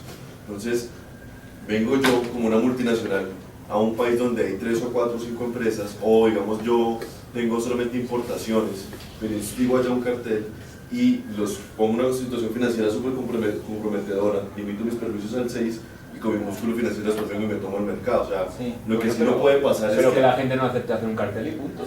Ya está. No, estamos de acuerdo, pero existe la posibilidad. Sí, existe la posibilidad, pero es un daño, el daño reputacional que es gigantesco. Y pues digamos, en otras, ahí uno lo que diría, es, frente a conductas como esas, sí se requeriría que se la negociación. Pero es que no está diciendo que no sea responsable, está diciendo es que no es responsable y solidario. O sea, si su cuota... pero disculpe, si usted fue el instigador, en responsabilidad civil va a tener una cuota de responsabilidad civil muy alta. Muy alta. No va a responder por el 100%, pero sí va a responder por algo muy alto. ¿Pero cuál es alto? ¿Cuál es alto? Claro. No. Pero eso sí en cada caso va a tener... No, pero eso va a ser muy casuístico. Yo no, pero es que responsabilidad civil se responde por el acto. Eso. Exacto. Y si su acto fue instigar a otros a que empezaran a buscar... ¿Por los perjuicios totales? No totales, pero se puede responder por mucho más que su mera cuota de mercado.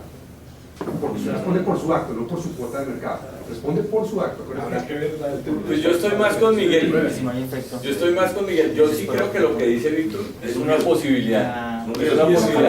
Pero a uno le parecería que es alguien que va a ir contra su propia reputación. En un gobierno corporativo avanzado, ese tipo de conducta sí debería ser muy rara. Es muy raro, de acuerdo, solo existe el riesgo. Sí, No, existe pero hacer una norma para proteger a uno de los miembros del cartel, pues sí está muy loca. ¿Cuál? Uno no puede pensar en una norma que, oiga, ¿cómo vamos a proteger a uno de los que puede ser el posible delator? No, eso sería un laboratorio de norma imposible, pues es decir, al fin y al cabo quien está en un cartel está en un juego de póker, siempre. Es decir, que ahora usted no se vaya a ir a delatarme, así no sea el más grande, pues está en un juego de póker y por eso es que yo lo amenazo y tengo algún tipo de sanción para que usted no vaya y rompa la norma que tenemos entre nosotros del cartel. Siempre ha sido un juego de póker. Si yo no voy a negociar con el más rico, porque nada más está entrando al mercado nacional, pues oiga, yo puedo adelantar eso, que es que en cualquier momento este me la va a hacer y me va a dejar expuesto. Así no sea necesario que vaya y me delate la autoridad, es que yo no le puedo facilitar al más grande que venga y se instale en el mercado. Pues eso, Es lo que sea, así sea por mercado. es disuasorio al final, pero pues existe la posibilidad de que pase. Pero ya vamos a concebir la norma en sí para que... No, el doctor Ibarra también habla mucho de ese ejemplo, dice, yo cojo, los llamo a todos y los meto en un cartel y después voy y los delato a todos y los friego. Y yo quedo, de delator quedo ahí, pues... La autoridad se lo agradece. Digamos que por eso el tema de los perjuicios, digamos por eso la solidaridad de los perjuicios de pronto puede funcionar como un incentivo para que no existiera esa conducta tan perversa. Pero pues está en su discusión. Doctor, mira, frente a la delación, ya para cerrar, a mí me parece que sí es importante, porque lo hace, ¿no? Porque él estaba ya cambiando la... Ya estaba cambiando. Y eso. No, pues es por el tiempo, yo me quedaría toda la mañana, pero no. O sea, la delación sí a mí me parece que hay que manejarla con un poquito de cuidado. La película sobre el cartel de la Licina pone un caso muy serio.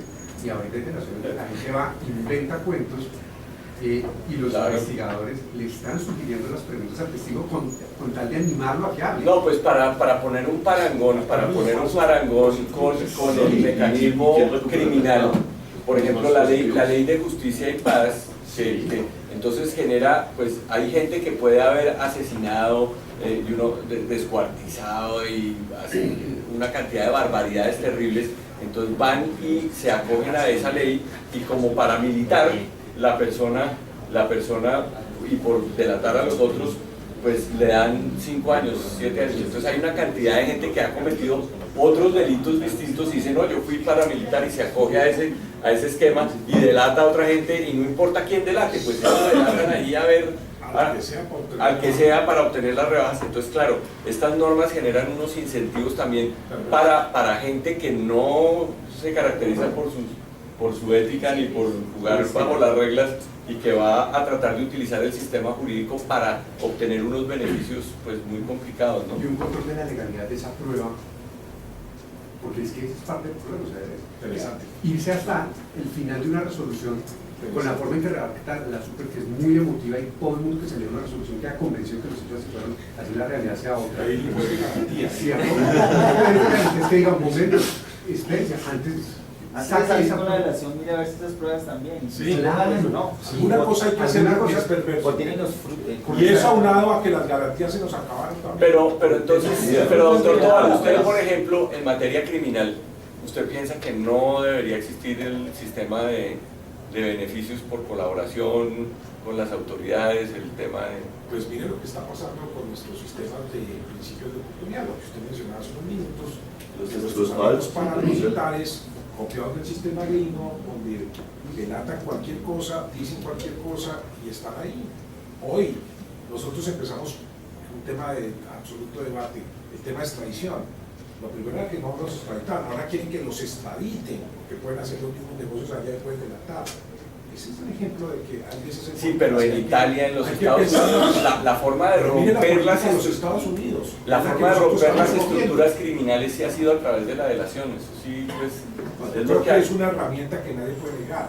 Sí. Pero sí creo que hay que ponerle una cortapisa, un control, porque controles. muy perverso. Es que fíjense que un error, como digamos que hubiera un falso positivo y se imponían unas sanciones y cambiara el mercado como con esas sanciones y con esas órdenes y después se descubriera el falso positivo, rehabilitar el mercado. El costo para la economía de rehabilitar un mercado es impresionante. Digamos que no es por decir menos, hay reparación a las víctimas en temas penales, pero rehabilitar un mercado grande es muy difícil. Y nuestra tendencia con esto, Alfonso, qué pena que me tome la palabra, es que vamos para a penalizar todas estas conductas. Estamos ya al paso en que tenemos investigación, juzgamiento, delación, criminalización. garantías, vamos para eso. Ya tenemos algunas conductas. No vino el doctor Velandia, que es el que sí. el doctor Velandia le recomienda a cualquiera que tenga un problema de libre competencia que inicie un proceso penal. Quiere meter a la cárcel a todo el mundo, pero eso tampoco es... No, yo sí pienso que el tema criminal hay que llevarlo con muchísimo cuidado. Los norteamericanos llevan ciento y punta de años aplicando la normativa de libre competencia. Realmente todavía nosotros ya tenemos un gran desarrollo en materia de cultura de competencia, pero yo sí creo que aplicar la ley criminal es muy complejo todavía Y esto es parte de la ley criminal. en los países Es copia de la ley latinoamericanos. criminal. Sí, de acuerdo. Bueno, muy bien, entonces más cortapisas para el funcionamiento de la Hay que delación. ingeniarnos Sí. a través del cerebro algunos mecanismos. Yo tengo Sí, una Nicolás. pregunta final sobre la delación y es sobre el último parágrafo del artículo que habla de, no está ahí, que habla de que todos los documentos aportados por los investigados en el marco del programa después de la sanción pueden ser entregados a otras autoridades, pero pues, o sea, que le entreguen el acuerdo de delación a otra autoridad, pues eso debería permanecer confidencial por el resto de los días. Yo sí creo que el acuerdo de delación, o sea, el expediente de delación mismo debería mantenerse completamente secreto. Sí. De hecho, pues ahorita hay una decisión muy interesante de tutela, porque en uno de los casos de delación que se están llevando hoy en día, pues las personas que no delataron están pidiendo el expediente de delación y lo pidieron, y pues a través de tutela, no me acuerdo cuál fue el juez que decidió la tutela, pero ya fue decidida en segunda instancia y dijo que como la superintendencia lo que hizo fue trasladar las pruebas al expediente de la investigación, entonces le dijo, a usted no lo puede sancionar sino con lo que hay en el expediente de la investigación. Exacto. Lo otro no le compete a usted. Mantuvo el secreto del expediente de delación. Pero este parágrafo no deja eso muy claro. No, ese me parece peligroso. No, tal vez no tengo ese comentario acá, pero me parece muy importante mirar que yo sí creo que se tiene que mantener. No nos olvidemos que en Europa precisamente están haciendo una modificación de estas reglas para permitir un mayor acceso de los terceros que quieren demandar para indemnización de perjuicios sobre los expedientes de delación, ¿no? Eso es lo que están permitiendo hoy en día. Uno podría pensar en lo que dice el doctor Cardona, y es lo judicial. Hasta cuando uno está ahí, un juez le pide, pues la entrega copia del expediente contencioso, uno no entrega. Y ojo, yo siempre colocaba tener cuidado, reserva, pero que una autoridad administrativa que sea del sector le entienda pedir esos documentos, un ministerio, ese peligro tan complicado. importante. ¿Cómo dice Nicolás? Dice, las autoridades administrativas o judiciales en ejercicio de sus funciones podrán tener acceso a todos los documentos aportados por los investigados en el marco del programa de beneficios por Bueno, pero colaboración. los aportados podría no ser el acuerdo de delación. Ese no es un El documento problema es obligatorio. que la interpretación sea la otra. En salud. La Sí. voy a... No, lo que queda claro es que pues, la metodología para hacer delación que tienen mucho en Estados Unidos, pero en Europa también, es que nadie entrega ningún documento de delación. La gente va y cuenta. Yo tengo una reflexión que no solo va a esto, sino en general al proyecto de ley. Y es, yo pienso que es muy prematuro, cuando no han pasado más de 6 años de la ley 1340, hacer toda la reforma legislativa, cuando no se ha resuelto el primer caso de delación en Colombia, cuando hasta ahora estamos sobre la marcha empezando a visualizar los problemas y la casuística. Este proyecto, cuando uno lo lee, pues tiene un tufillo de incrementar las multas, de darle más facultades de investigación y de retención a la CIC. Pero yo creo que uno debería pensar en una cosa más ambiciosa y meterle los temas sustanciales. Volver a hacer lo que pasó con la ley 1340, de modificar la parte procedimental y dejar la parte sustancial como está, con todos los vacíos, con todas las inseguridades que tiene. Entonces, a mí en particular, y ya aterrizando en este tema de la delación, hacer una propuesta de modificar la ley sin que el país haya hecho un recorrido, sin que el país tenga una experiencia, sin que el país haya decantado los conceptos, me parece a mí que no tiene ningún sentido. Es decir, yo creo que un proceso legislativo es una cosa seria, responsable, ponderada, sopesada. pero no una cosa a los 5 años que al superintendente de turno, como está pasando con las guías de integraciones. Todo superintendente que llega cambia las guías de integraciones. Y ahora, todo superintendente que llega va a querer su ley de competencia. Yo lo que pienso es que esto debe ser un tema que se vaya, no en 5 años, salir con unos artículos así que le van pareciendo a un funcionario, le van pareciendo al otro y hacer una colcha de retazos, además totalmente antitécnica, porque como yo, pues, violando el principio de unidad de materia que le decía al doctor Miranda, dándole unas facultades. ¿Cómo es lo de la violación del principio de unidad de materia? Es que aquí están modificando ley de competencia leal, están modificando instancias en la jurisdicción de lo contencioso, están asignando facultades jurisdiccionales a una autoridad que solo se puede hacer por vía de una ley estatutaria de administración de justicia. Entonces, yo lo que creo es, antes de uno pensar en los cambios, debería es considerar la oportunidad y decir, bueno, estamos ya lo suficientemente maduros como para pensar en otra reforma, que entre otras cosas, metiéndole temas de competencia leal, cuando lo primero que deberían considerar es la parte sustancial de prácticas. Sí. Entonces, yo creo que me preocupa hacer una reforma en estos temas sin que el país tenga una experiencia.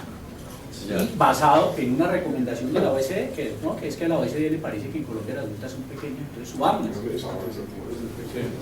No, indudablemente el peso de la opinión de la OCDE y del peer review que hicieron, que nosotros no lo conocemos el peer Pero ya hay review. un temita acá, claro, con lo que dice Guillermo, que a mí se me parece sustancial y es un poco la interpretación que está tomando la Superintendencia de Industria y Comercio frente a las conductas restrictivas, en el sentido de entender que tienen unas facultades amplísimas que no son las taxativas que están señaladas en la ley 1340, en el decreto de número 53 o las normas especiales, sino cualquiera que ella considere como una acción, como la cláusula general de competencia de nuestra ley de competencia, donde me parece gravísimo cuando estamos hablando del derecho administrativo sancionatorio. Eso creo que es un punto sustancial que debería tomarse una ley para decir hasta dónde dan las facultades, porque es que el superintendente María cree que este intercambio de información que estamos haciendo puede ser restrictivo de competencia también, pero no afecta, no lo sé, pero eso me parece que siguiendo con la línea de Guillermo, es clarísimo que nos ha faltado meternos más en el tema sustancial.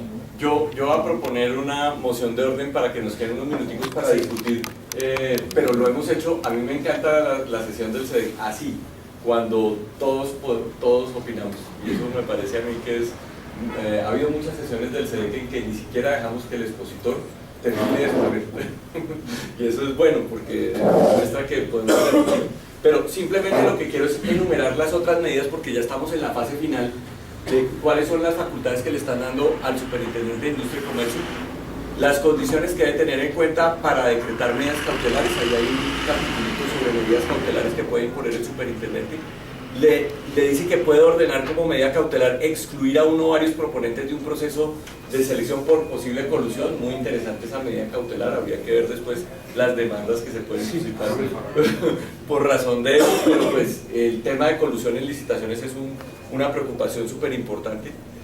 Darle la facultad a los directores y superintendentes delegados para decretar medidas cautelares, esa es una medida pues un poco dramática. Y pues se dice que es un acto contra el cual procede el recurso de reposición en el efecto devolutivo. Entonces pues continúa, se decreta la medida cautelar, pero continúa pues el procedimiento. Los actos que niegan pruebas y decretan medidas cautelares son de trámite y contra ellos solo procede el recurso de reposición en el efecto devolutivo. Para establecer la contribución por las actividades de seguimiento no se tienen en cuenta los activos corrientes sino los activos totales, y eso, Miguel, entonces eso es para hacerlo más grande, ¿no? Claro. Muy bien, se da la facultad a la SIC para ejercer la acción penal respecto del delito de colusión en licitaciones de derecho público, y se modifica el delito para permitir el principio de oportunidad en caso de delación. Entonces esto es claramente para proteger al delator, y aquí pues lo que uno diría es que si van a dar la facultad criminal, pues es para hacerlo del DOJ, que los fiscales norteamericanos pueden ofrecer la inmunidad tanto en la materia de antitrust como en la materia criminal de manera simultánea. Y ese es el problema que se vio en Chile, donde el superintendente, el fiscal económico podía dar inmunidad de la investigación de competencia, y los fiscales criminales atacaban todavía a las personas. Entonces eso paralizó el programa de delación chileno. Entonces eso trata de controlar eso. A mí lo que me parece es que tendría que ser para cualquier proceso penal, no solo para el de delación. Entonces primero el doctor Tovar. La pregunta es, de verdad, yo leí la norma, ejercer la acción penal es ¿qué? Fiscal. La acción penal. Iniciar la acción. Acusar. Me parece que Ser el fiscal. la reacción no está clara y por eso la pregunta. Porque es que el ejercicio de la acción penal. Denunciar y es obligación además de un funcionario público si ve que denunciar porque no, pero pero a lo que se refiere es a ser el fiscal. Eso es lo que no está claro. No está claro. Yo no lo entendí. Está claro. Ahora por aquí. Yo no lo entendí. No, que ¿Alejo? yo creo que también es importante lo que tú dices de que se tiene que extender a todos porque pues con el tipo penal que estamos viendo de agiotaje, que no le hemos todavía dado la dimensión, no lo hemos puesto ahí, creo que se nos puede ir mucho más largo. Yo tengo en lo que estoy haciendo hoy en día en temas de espectro, tengo una facultad específica para delitos por uso ilegal. Sí. Y creo que la Super todavía no ha dimensionado el tema. ¿Pero en qué consiste la facultad? La facultad consiste en que, si bien yo puedo por el tema administrativo sancionar, también tengo el deber de colocar ante la Fiscalía las denuncias. Pero es la Fiscalía la que adelanta todo. La Entonces, investigación criminal.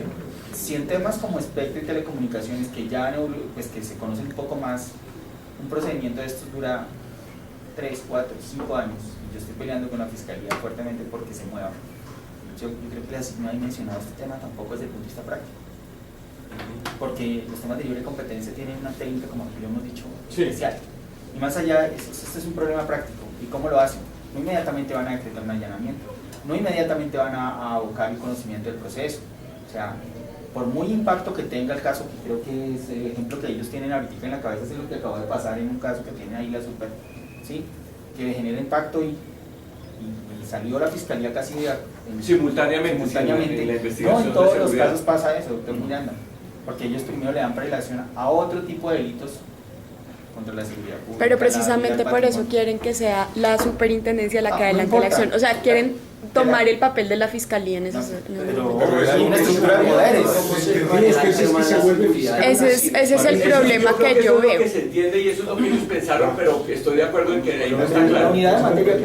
O sea, lo que yo tengo entendido y lo que mencionó Felipe Serrano en la reunión pasada es que quieren tomar los poderes de la Fiscalía. No, pero eso es gravísimo. Una autoridad administrativa con poderes de fiscal que requiere para hacer un allanamiento. Uy, eso es miedoso. Acuerdo que le ha tocado.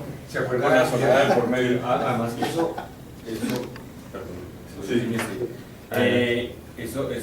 tiene una cantidad de problemas. ¿Sí?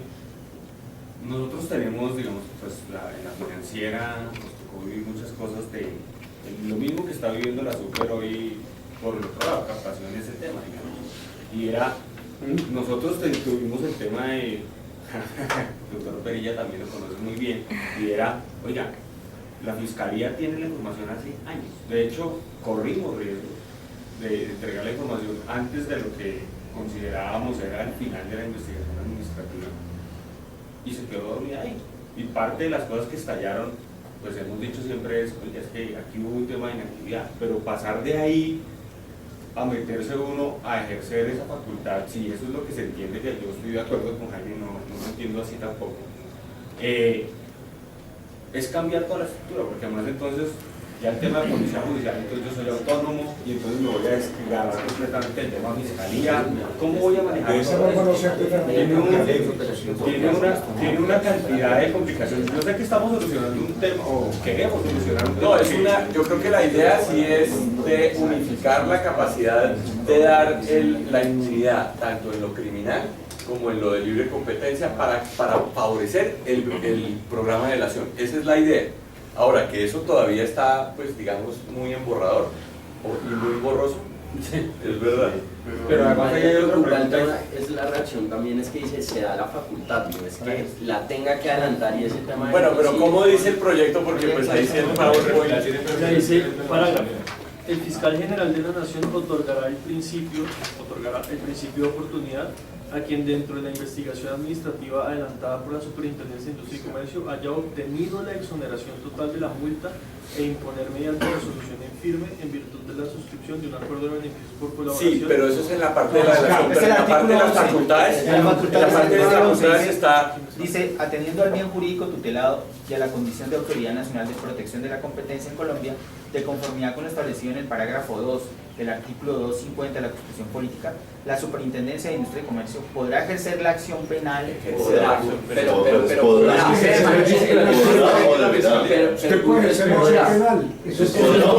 Es que dice por aplicación prevalente, lo mismo que con el tema de competencia jurisdiccional, que uno decide si va ante un juez o si va ante la SIC, o uno decide si va ante un fiscal o ante la SIC.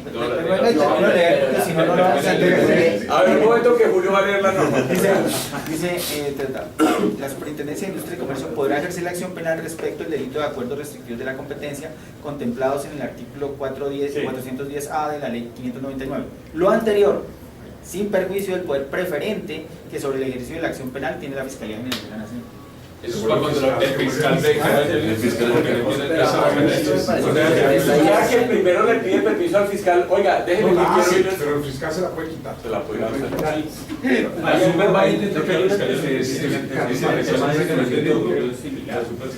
El tema de extinción de dominio, la fiscalía tiene esa acción, tiene una unidad, tiene una preferente, está ahora en el Ministerio de Justicia ese tema, pero le dieron la redacción de la ley también es similar al tema de que como todas las autoridades administrativas, todas las autoridades, y es súper confuso lo que se quiere, y a veces en el tema de ciertas conductas es súper confuso de verdad. Si estamos tres entidades, ¿quién debería ser?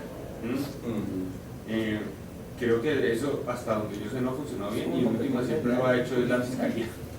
Sí, pero uno sabe por los casos que ha llevado la superintendencia, conversando con los funcionarios un poco, que ellos en la unidad que tienen de colusión, ellos han desarrollado investigaciones muy grandes y le han dicho a la Fiscalía que aquí está, hágale. Y lo que dice Julio, que les cuesta mucho trabajo porque lo primero que tienen que hacer es como contarle a los fiscales en qué consiste la libre competencia, y pues siempre hay un poco de... No, el digamos, fiscal tiene un tema de estupefacientes versus un tema de telecomunicaciones y libre competencia, y ¿y le parecen los criminales le parecen los más malos? Sobre eso yo tengo una pregunta, ¿cómo es el mecanismo de interacción? Pues hablamos mucho de las autoridades administrativas hacia la Fiscalía, pero hay cosas que pueden hacer la Fiscalía hacia acá, si eso se da también. En la experiencia que yo tengo ahora... Nunca pasa que la Fiscalía le diga, oiga, pillas que me en la cuenta experiencia esto. que ahora yo tengo, yo le entrego absolutamente todo a la Fiscalía, con todos los medios técnicos, los peritos técnicos, la fragancia, ya está pasando, señores. Acaba de venir el tema de Magdalena Medio Frontera. Está pasando aquí ya. No me decretaron la llamada. No me lo decretaron. Que Julio comienza con que los asusta porque les habla del espectro. pero entonces, fíjense en esa interacción práctica, sí. Este tema también es un tema, bueno, jurídico, que lo tenemos acá, oiga, sí podrá hacer eso la super, pero también miren lo práctico. Sí. El tema yo creo que no solamente de dudosa constitucionalidad, sino que en la práctica lo que está ocurriendo realmente es que el derecho penal económico de Colombia está en pañales. Aquí no es mentira que ningún fiscal te entiende nada. O sea, ni siquiera un tema de piratería lo entiende. O sea, esa es la realidad. Ni siquiera un tema de piratería. Uno le dice, mire, yo tengo, este es un producto que yo tengo con un diseño industrial y mira, aquí me lo copiaron. El fiscal llega y lo mira y dice, uy, no, pero qué pereza ponerme a leer, hermano. Eso no, a veces me dicen, yo eso no lo vi en el pregrado. Y la especialización menos, lo siento, pero esperemos a ver qué podemos hacer. Nunca lo... Mientras el derecho penal económico no se desarrolle, no hay posibilidad real de interacción entre las dos materias. Pero además con lo que dice Julio es muy importante, es una unidad, o sea, no necesita un fiscal. Entonces, si le dan cierta importancia a los casos, uno está compitiendo con un tema de lavado de activos internacional, está compitiendo con estupefacientes, está compitiendo con cualquier cosa, con masacres, por más persona, por más, entonces se supone que le dan estatus al tema porque le ponen un fiscal delegado ante la Corte Suprema, porque le ponen y lo que hacen es congestionar el tema. Lo que se necesita es un poco de verdad eso, una unidad y empezar a construir un camino también de derecho penal económico fuerte que respalde ese... Muy bien, para poder avanzar y no dejar algunos temas que los podamos, por ejemplo, por lo menos barrer todos, vienen las funciones jurisdiccionales de las autoridades administrativas, que se incluyen una facultad jurisdiccional para la superintendencia en los procesos por prácticas restrictivas de la competencia para indemnizar los perjuicios. La posibilidad de que también está dando la posibilidad para que los investigados presenten el caso al Consejo Asesor de Competencia, que es una cosa que hemos pedido muchas veces y pues hoy en día nosotros tenemos que mantener, uno sabe quiénes son los asesores del superintendente, pero inclusive nosotros hemos pedido permiso formalmente al superintendente para abordar los asesores y nos han pedido que no vayan a abordar a los asesores. Si quiere, hágame un resumen del caso y yo se lo mando, y eso hemos hecho en algunas oportunidades. Aquí se quiere dar una oportunidad de una audiencia donde uno pueda presentarle el caso a los asesores del superintendente dentro de ese rol más ampliado que el doctor Robledo le ha querido dar al Consejo Asesor. La CIC puede solicitar también la aclaración sobre el ofrecimiento de garantías, que yo pienso que eso es algo que ya estaba en el decreto 019. Esta competencia para el Consejo de Estado en sala plena, en única instancia para conozca de la nulidad y restablecimiento del derecho contra los actos que deciden las concentraciones empresariales y la investigación de prácticas restrictivas, es una, pues digamos, es una reacción frente al tema de que se demoran muchísimos años el contencioso decidiendo los casos de libre competencia. Creo que revisen las concentraciones. Única instancia. Y aquí las normas de competencia desleal, como decía Guillermo, entonces están diciendo en los actos de engaño los establecimientos pueden, los establecimientos no, sino las conductas pueden ser sobre los productos propios o ajenos o sobre los establecimientos propios, que la conducta de engaño hoy en día es solamente cuando uno se refiere de manera engañosa pues al producto del otro. Pero eso, digamos, si uno lee la decisión andina, cuando es relacionado con marcas no hay distinción. Pero bueno, esa norma me parece interesante para mejorar la ley de competencia desleal. La imitación no tiene que ser exacta y minuciosa. Se incluye la violación de normas, concurrir a un mercado sin tener licencias, habilitaciones, permisos, etcétera. Pero a mí me parece que eso ya estaba. El artículo de violación de normas, que es igualitico al de la ley española, pues yo creo que ya permitía eso. Pero a mí me parece que en ese artículo sí hay una modificación, me parece que va a modificar sustancialmente, porque si nosotros miramos la segunda parte que se está incluyendo, si lo miramos, la violación de normas requiere que la ventaja competitiva sea significativa. Sí.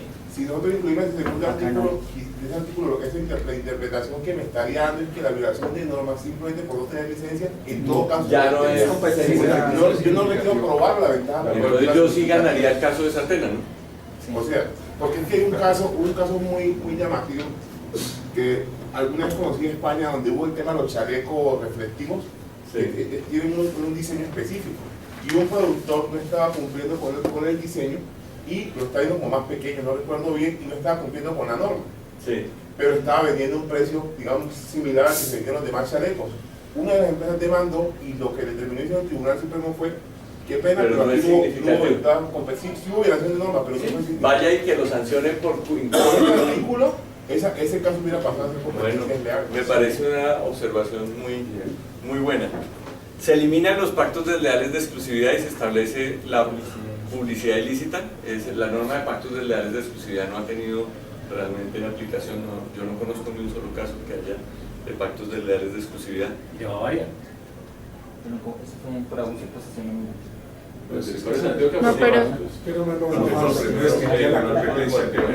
No,